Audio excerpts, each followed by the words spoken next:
Coming up next, in-depth news analysis. You're listening to Korea24 from KBS World Radio.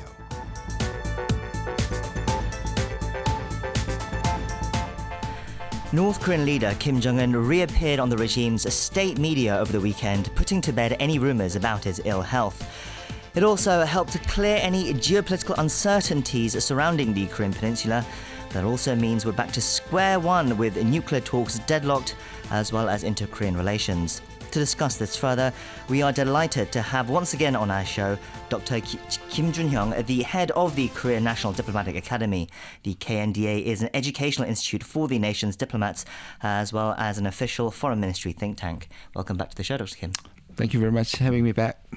Dr. Kim, it's been a strange few weeks regarding North Korea, hasn't it? Kim disappearing like that for almost 3 weeks and the world going into a rumour mill frenzy about his health. He's reappeared now and it seems like it was all a much ado about nothing. What have you made of this whole situation?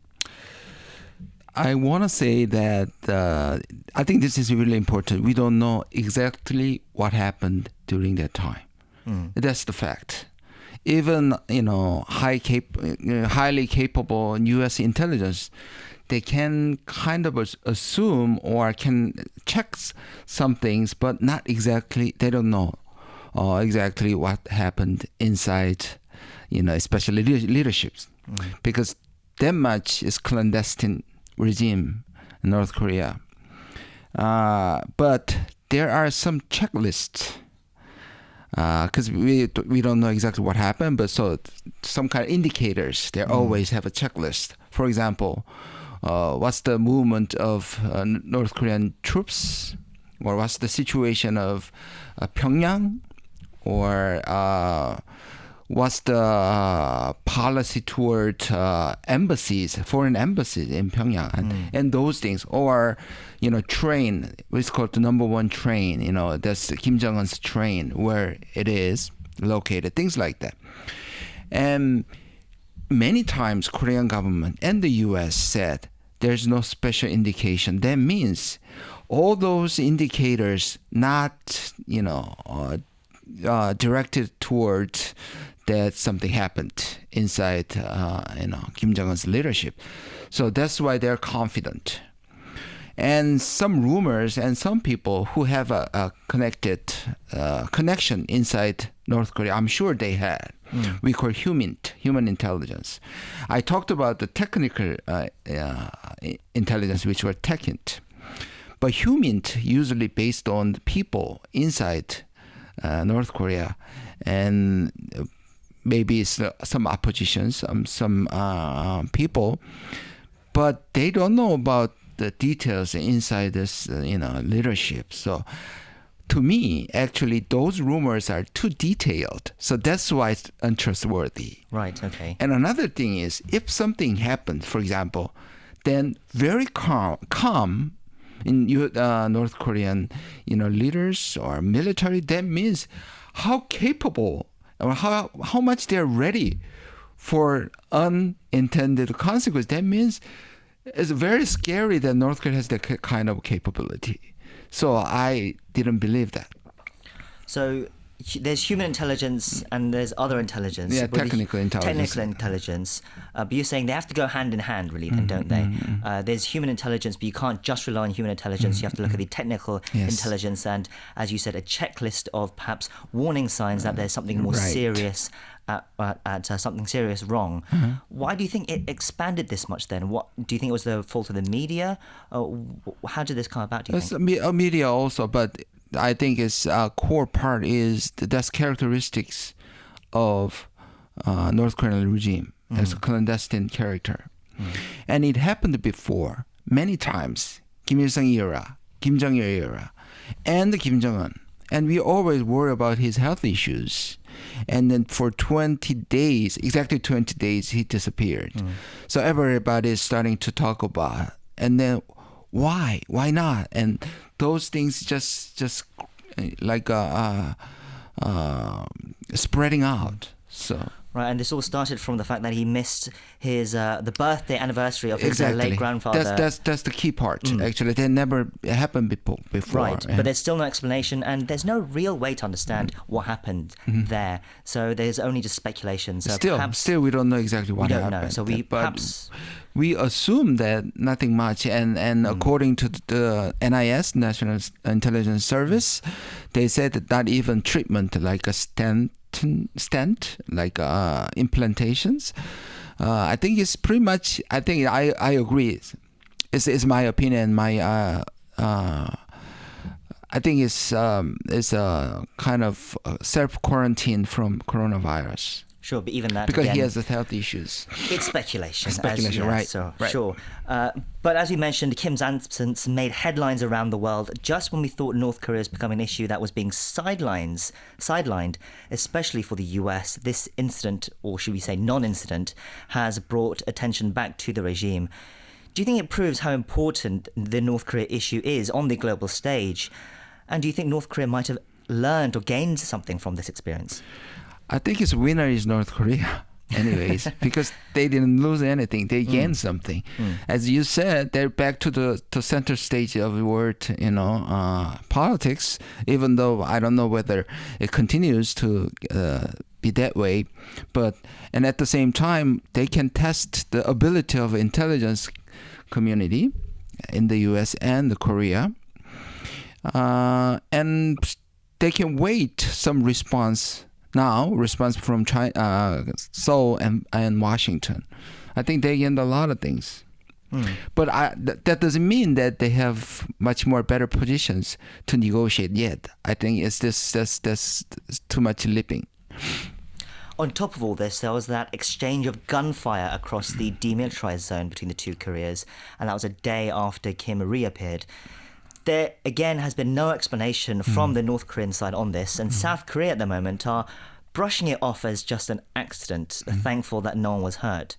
Should we be thinking it that way, though? Are there not more ominous signs there? I think according to the Intelligence Committee in the National Assembly and according to the reports that I think is just happenings, it's not really intended and some motivation behind it. But one thing I should emphasize is, they do provoke time to time, shooting missiles and guns and this fire. I think I'm not saying that we dismiss that, but every incident, if we respond like this very sensitively, is not good for us. I think this is very similar situation. Don't think about elephant. In American politics, if you think elephant, and you are kind of framed by a Republican, frame, just like that, because that means we are so much affected by the North Korea. If we do respond at every little incident and try to put some meaning in it, that means we are kind of, swamped by the North Korean frame. I don't think it's really healthy. And perhaps we should be thankful that it didn't escalate. Exactly. That's more important. Let's move away from Kim's period away, shall we say, as he is back and everything has effectively returned to what it was before. But that's perhaps part of the problem. Inter-Korean affairs seemed to be going nowhere before, and now it's the same situation, really. But then last week, on the second anniversary of the 2018 Inter-Korean Summit, President Moon announced that he's ready to launch a public health cooperation with North Korea amid the COVID-19 pandemic. For skeptics, however, that seemed like a very hopeful message that seemed to come out a bit out of the blue. Has there been any sign that North Korea would be interested in cooperation with the South over the coronavirus outbreak, especially as there are concerns of a further wave of infections later this year?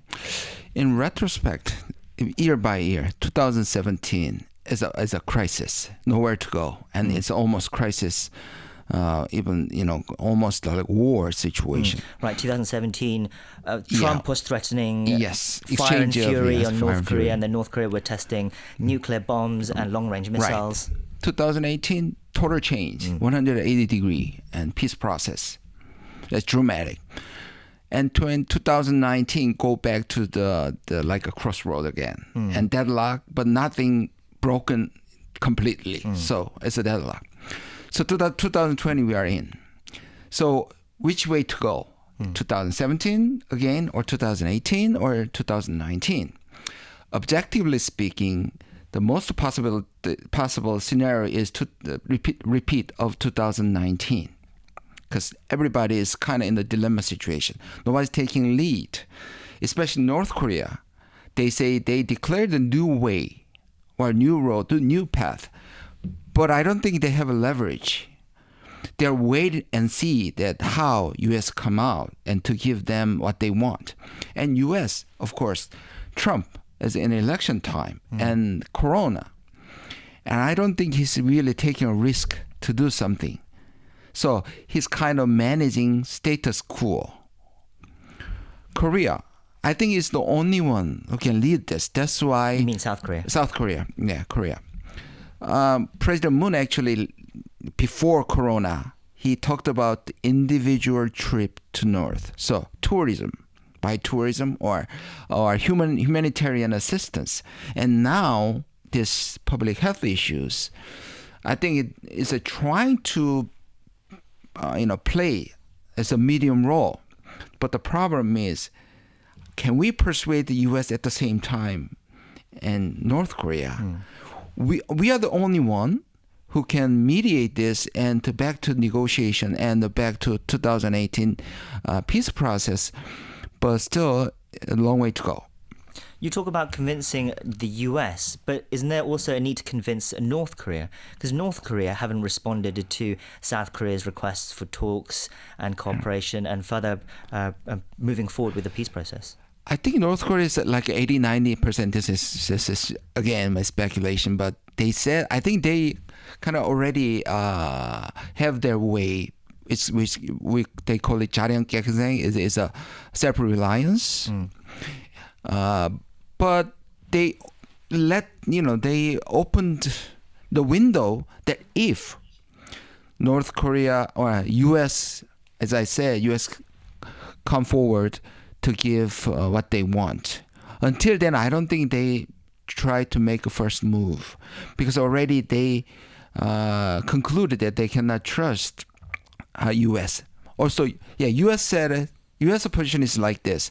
We are open to anything. Why don't you come out and then we talk about? But North Korea said, we already talk enough.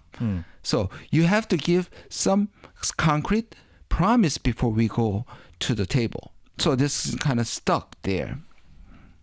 So where do you think North Korea are at the moment then? Especially at the moment, the world's focus is really being dominated by the coronavirus pandemic. And it's hard to judge where there's room to make progress with North Korea while we're in this situation. North Korea, if we are to believe reports, are also dealing with the coronavirus outbreak, even though they might say that they have no cases. What are North Korea planning or doing, do you think? Are they waiting as well? That they're waiting, because they said one of the recent letter to the U.S. and Trump, he said they have a good relationship, but good relationship cannot make this negotiation successful. That's exactly what they think. They don't want to break this good relationship, and I think they think it's still Trump and maybe Biden is the only friend for them. Right. But Biden is the U.S. Special Representative for North Korea, but who's now the Deputy Secretary of State. Yes. But the problem is, for the past 2 years, they witness, even though Trump promised a lot of things at the negotiating table, but they never materialized. What are they waiting for? Because what are they waiting for to change? Are they waiting for the president to change? Are they waiting for a new leader to negotiate with, or are they just waiting to see what Trump does next? Because they think they did what they should do, and they don't want to give up, one more thing before the U.S. Give something back. They think already they offered the best offer, which is Yongbyon, and they failed. That means, and U.S. says, why don't you talk about? But we already give you our options. This is the time that U.S. to give North Korea some proposal. So let me get this straight. So North Korea have offered Yongbyon. They're saying this is the best offer we can give. Either take it or leave it. And the US are saying we won't take it. But then North Korea must be planning something else afterwards. So what are they doing? What are they planning now? What's the future game for them? Maybe that's possible, but North Korea is, according to them, is trust is important. The trust means that's why they take this step by step. They need some kind of trustworthiness from the U.S. Then we can give up. So they don't want everything, but now they don't see anything trustworthiness from the U.S. and especially after Hanoi. So they say we're not gonna move again first, before U.S. make a move. But as we said, there's the presidential elections coming up in November for the US, and that could mean a change in leadership. Do you think North Korea want a change in leadership, or do you think they would rather deal with Trump, an enemy they know right now? I'm not sure. I don't think they're not sure about that.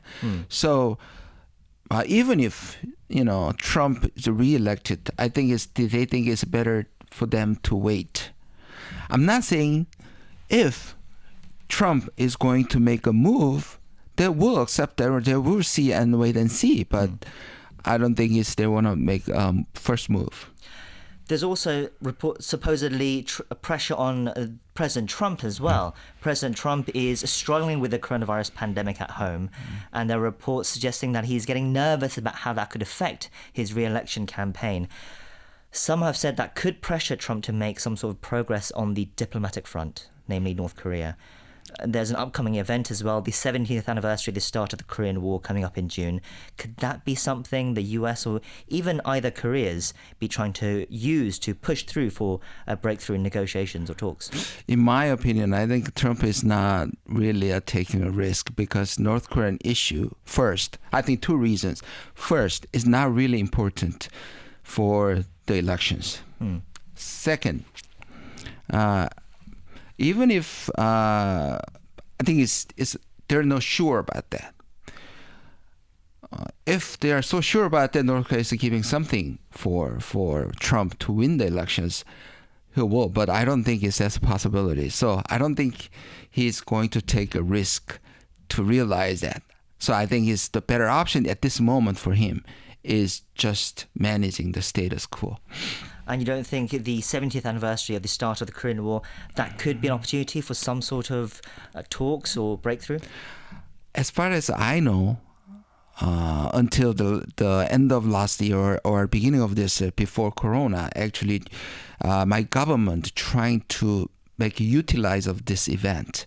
70 years of the war, so put it behind and then try to make this as a war, from war to peace, and they try to make events and things like that, especially during the DMZ and things like that. But Corona made everything is impossible. But still, we're still in the 70 years of anniversary. But I think June 25 is too hectic. Just to wrap up then, you talked about how South Korea perhaps needs to take the lead here to make the breakthrough in this situation. But what can Seoul do then? What can South Korea do? Is South Korea's role right now just to keep offering their hand to North Korea and then trying to get the US to talk with North Korea? Is that their role now, even if they get rejected from both sides? I think we have to be a player. Think about 2017. We changed from 2017 to 2018. Our mediating role was critical. We were the player, and North Korea recognized that. But now, North Korea doesn't think we have already, lost power of mediating. They think, why don't you go to the U.S. and persuade them?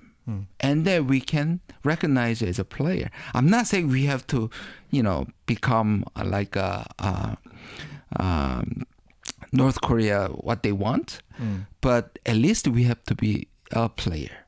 So between the U.S. and then North Korea. That means we have to have leverage to persuade North Korea at the same time the United States.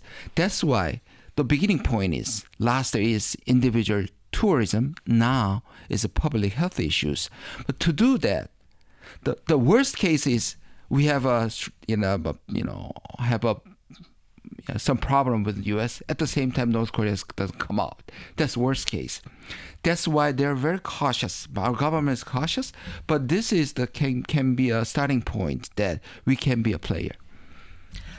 Well, Kim's disappearance certainly put Korean Peninsula affairs back in the spotlight, but his return has perhaps highlighted that there are still so many obstacles in the peace process which will not be easy to resolve. We've been speaking to Dr. Kim Joon Hyung, the head of the Korea National Diplomatic Academy.